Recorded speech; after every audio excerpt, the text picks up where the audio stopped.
Magandang umaga, magandang tanghali, magandang gabi po sa inyong lahat. Nagbabalik po ang inyong lingkod, Deodorano TV 2.0. So, komentaryohan lang po natin itong bagong report di umano ng ating presidente na si BBM, mga kababayan. So, bagong lahat, tuligsain po natin lahat ang kawatan sa gobyernong ito. Lalong-lalo na yung mga nanunungkulan sa gobyerno na walang ibang ginawa kung hindi pagpiestahan ang pera ng bayan, mga kababayan. Yan ang nakakalungkot nilang gawain sa araw-araw ng kanilang pagpasok sa kanilang mga trabaho.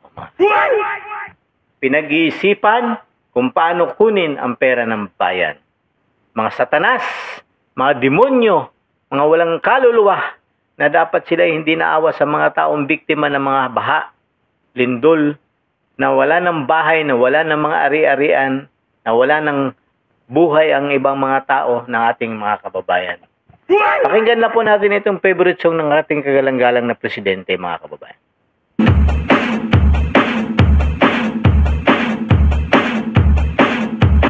Dancing with the beat with DJ Glenn on the mix.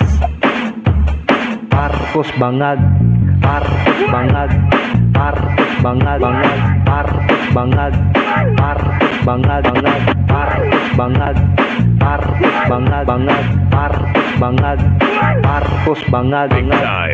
Yan po ang ating kagalang-galang na favorite song ng ating presidente, mga kababayan. So, komentaryohan na po natin itong report niya regarding naman po doon sa di umano na nag-blackmail sa kanya yung abogado ni Saldico, mga kababayan. So, pakinggan lang po muna natin itong report niya, mga kababayan, ng GMA7. Magandang gabi po, Luzon, Visayas at Mindanao. Nagtangkang mam-blackmail umano ang kampo ni resigned Congressman Zaldico ayon mismo kay Pangulong Bongbong Marcos. Kondisyon umano ni Ko, hindi siya maglalabas ng anumang video kapalit ng hindi pagkansela ng kanyang pasaporte. Tanong pa ng palasyo, bakit pautay-utay ang paglalabas ng video at nag-iiba ang mga aligasyon ni Ko? Itinanggi naman ng abogado ni Ko ang aligasyong pamba-blackmail. Nakatutok si Ivan Mayrina. Dinapitan po kami ng abogado ni Saldico at nagtatangkang mag-blackmail na kung hindi po namin kakanselihin daw ang passport niya, hindi na raw siya maglalabas ng video. Yan daw ang Yan ba, maniniwala po pa kayo dyan, mga kababayan? Presidente po ito. Sa tingin niyo ba kaya may lakas ng loob na lumapit ang isang abogado sa kanya at kausapin tungkol sa pamba-blackmail? Na di umano, na wag nang kansilin ang passport at hindi maglalabas ng video si Saldico. Ito, mga kababayan, itong video na ito nilalabas ni Saldico, halos dinideny nila ito. Pero nung sinabihan itong ng abogado, di umano, na sinasabi niya binablackmail siya, ibig sabihin naniniwala po sila doon sa video na ito ni Saldico, mga kababayan. Di ba po? Ang nakakalungkot lang dito, mga kababayan, kung ikaw ba isang abogado, lalapit ka lang basta-basta sa presidente at kakausapin mo na wag mo kanselin yung passport ng Saldico at hindi kami maglalabas ng video. Ano sa tingin mo kaya ang gagawin mo kung presidente ka, mga kababayan? Papayagan mo kaya ang kausapin ka ng isang abogado? Ay, ang hirap mong lapitan nito, mga kababayan. Kung hindi ito kusang lumapit sa tao, hindi ito basta-basta malalapitan. Sa dami po ng gwardiya nito. At sa tingin mo, lalapit ang isang abogado nang hindi humihingi ng appointment sa kanya? Samahan na natin ang kwento niya. O may ebidensya ba siya na nag-usap sila ng abogado ni Saldico? Magpakita ka ng ebidensya, Mr. President. Hindi lang puro daldal, mga kababayan. Kung nagkape man kayo, nag-usap kayo, pakita mo lang na nagkita kayo nung time na yon, na araw na sinasabi mo na binablackmail ka. Kasi kung talagang totoo yan sinasabi mo, Mr. President, kasuhan mo ng disbarment yung abogado. Kasi ano na po yan eh. Pwede na po siyang kasuhan ng disbarment doon, mga kababayan. Bakit hindi magawa ng presidente? At bakit hindi niya pinaaresto yung abogado? Pwede niya ipariso sa PSG yun, mga kababayan. Kung talagang totoo ang sinasabi niya rito. ay kung hindi totoo, baka gawa-gawa na lang ng utak niya ito, lahat, para makakuha siya ng simpatiya ng tao.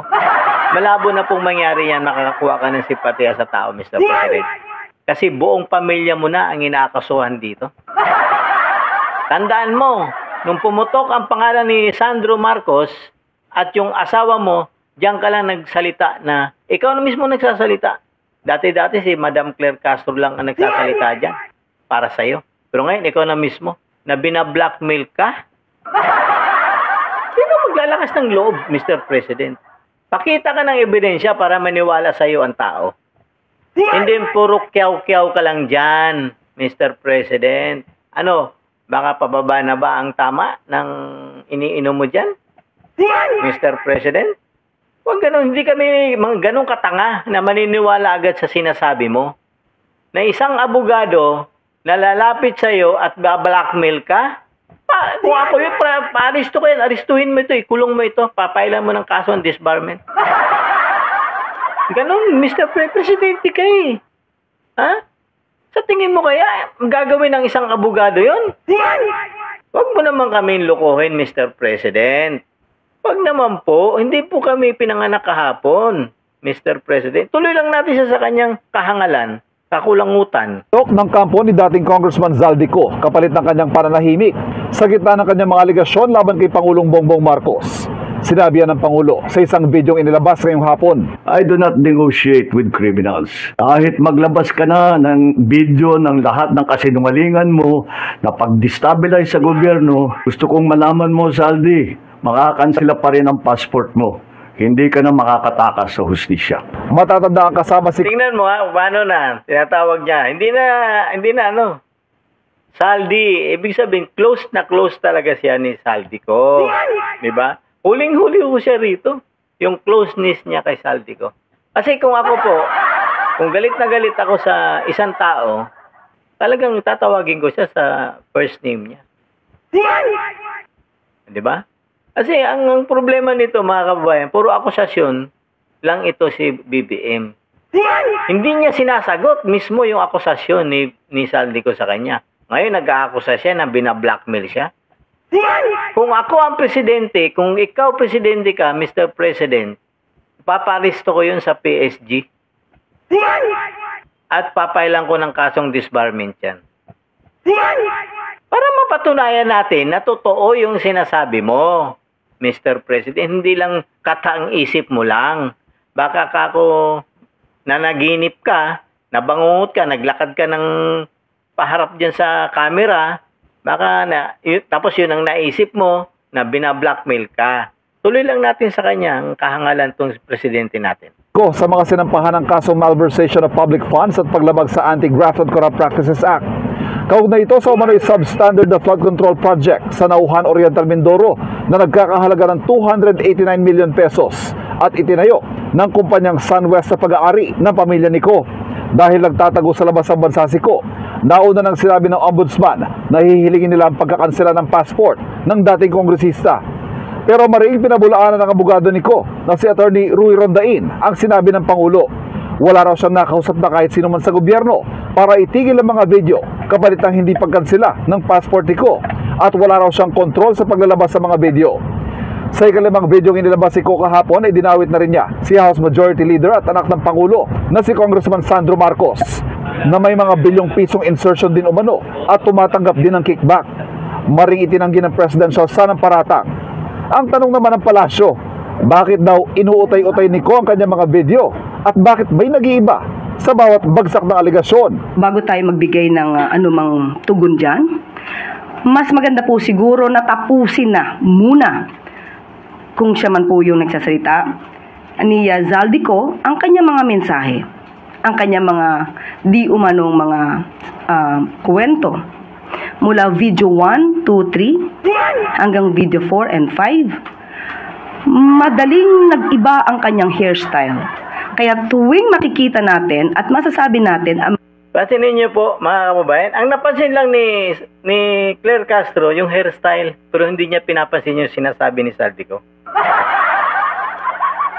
Ganito katalino itong spokesperson ng Undersecretary ng PCO, mga kababayan.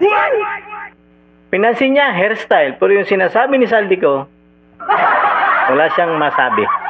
Di ba po? Bakit kaya ganito ang mga... Ito na yata yung pinaka mahinang nilalang dito sa presidential office na PCO. Tuloy lang natin si Madam Claire Castro. Mga inconsistencies, maaaring magbago rin siya ng kwento. Sa patuloy na paghahabol sa mga nakaw na pondo, iniulat ng Pangulo na may 2 panibagong freeze order ang Anti-Money Laundering Council. Dahil dito, umabot na raw sa 12 billion pesos sa mga pondong na-freeze at pipiliting bawiin ng gobyerno. Kasama riyan ang 4 bilyong pisong halaga ng mga jet at helicopter umano ni Zaldico.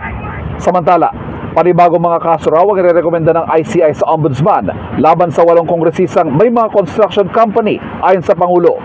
Hindi niya pinangalanan kung sino-sino ang mga ito. Magsusumite po ng ebidensya sa Ombudsman and magrekomenda sila ng kaso ng plunder, anti-graft, bribery, conflict of interest sa 8 congressman. Para sa GMA Integrated News, Ivan Mayrina nakatutok. Yan ang nakakalungkot, mga kababayan. Masaya tayo dahil alam na natin, kakasuhan sila Saldico, Martin Romualdez, dapat kasama to si BBM, mga kababayan. Bakit inililigtas niya ang sarili niya dahil presidente siya? Hindi po. Sa dami ng akusasyon sa kanya ni Saldico, kahit isa, wala siyang sinagot dyan, mga kababayan. Pero ang sinasabi niya, binablackmail daw di umano siya ng abogado ni Saldico. Sa tingin nyo kaya, sino maglalakas ng loob na lalapit ng isang abogado sa isang presidente? Hindi ka kaya aristuhin ng presidente, mga kababayan? Sana inaristo mo, Mr. President, at kinasuhan mo ng disbarment doon sa Supreme Court, sa Integrated Bar of the Philippines. Yun po yung pinakamaganda mong ginawa, Mr. President. Gawin sana. Hindi lang ho, puro kiyaw-kiyaw dyan. Daldal ka lang ng daldal. Baka nanaginip ka lang, Mr. President. Yan ang naisip mo. Kaya sinasabihan mo dyan sa harap ng camera na yan na binablackmail ka ng abogado ni Saldico. Paano yun? Dinideny po, Mr. President. Anong sasagot mo naman ngayon dyan? Tatawa ka na lang, Mr. President? Huwag mo naman kaming lukuhin, mga ordinaryong Pilipino, Mr. President. Huwag naman po. Sagutin mo na lang po yung akusasyon sa inyo ni Saldico, magharap-harap kayo, at kasuhan mo yung sinasabi mong abogado na pumunta sa'yo, nakipag-usap sa'yo ng disbarment. At sana pinaristo nyo po, Pangulo kayo ng Pilipinas, Mr. President. Ganun ka nalang ba kahinang nilalang? Kung talagang hindi ka sangkot dyan sa mga iskandalo ng flood control na yan, di sana yung nag-blackmail sa'yo, inaristo mo na, Mr. President. Hindi ganyang magdadaldal ka dyan sa harap ng camera at magsasabi ka na binablackmail ka. Ano ka? Nagsusumbong ka sa taong bayan? Wala akong magagawa ang taong bayan dyan. Ikaw ho ang makakamalaking may magagawa dyan kasi ikaw yung nasa kapangyarihan. Dapat nung time na yon na kinakausap ka, inaristo mo na yung abogado, Mr. President. Yan ang dapat pinakamaganda mong ginawa sa tanang buhay mo. Para naman may maniwala sa'yo. Wala ka man lang kaibidi-bidin siya, bunganga mo lang. Sino maniniwala sa'yo niyan, Mr. President? Di ba po, mga kababayan? Yan ang nakakalungkot. Niluloko tayo nitong presidenteng ito. Si BBM, maliwanag pa po sa sikat ng araw na naluloko ito. Kasi kung ako ang presidente, aalistuhin ko kagad yun. Alistuhin mo to, tapos kasuhan mo dun sa, Yun po, yun po ang pinakamaganda mong gawin. O takot ka lang. Dahil totoo lahat yung sinasabi ni Saldico. Di ba po, mga kababayan? O hanggang dito na lang po muna ako, mga kababayan. Ako po ulit si Deo Durano, TV 2.0. Palambing naman po ng like, share, and subscribe po to my YouTube channel, Deo Durano TV 2.0.